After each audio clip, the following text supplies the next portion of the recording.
મહાદેવ મિત્રો, તો અત્યારે આપણે આવી પહોંચ્યા છીએ માતૃમાના મંદિરે.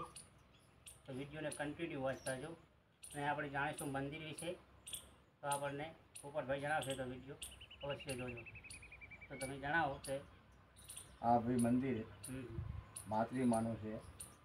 એમાં કુળદેવી માતૃમા બેઠી છે, બાજુમાં મેલડી બેઠી છે, નીચે મહારાજની સ્થાનક છે.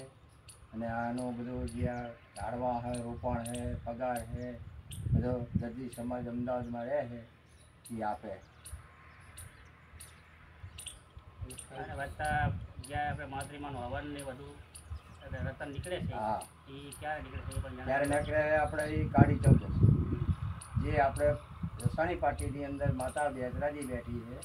ત્યાંને ચોપલાની અંદર એનો પ્રસાદ હોય છે કોળો, અને ચારે બાજુ દીવા થતા હોય છે. એ પલ્લી માતા બોલે, ટાઈમ આપે, એ ટાઈમે પલ્લી નીકળે છે. અને આખું અમારો ઝીંઝવાડા સમાજ ગામ, દરબારી સમાજ હોય, રબારી સમાજ હોય કે હરિજન સમાજ હોય, કોઈ પણ માણસ ક્યારે સર્વ એમાં જ હોય છે. આમાં જ એ પલ્લી નીકળે તેની બધે હારો સાઉન્ડ બાઉન્ડ સાથે અહીંયાથી બેચરાજીના માટેથી પલ્લી નીકળે રસાણી પાટીની અંદરથી. એ દીવા ચારે બાજુ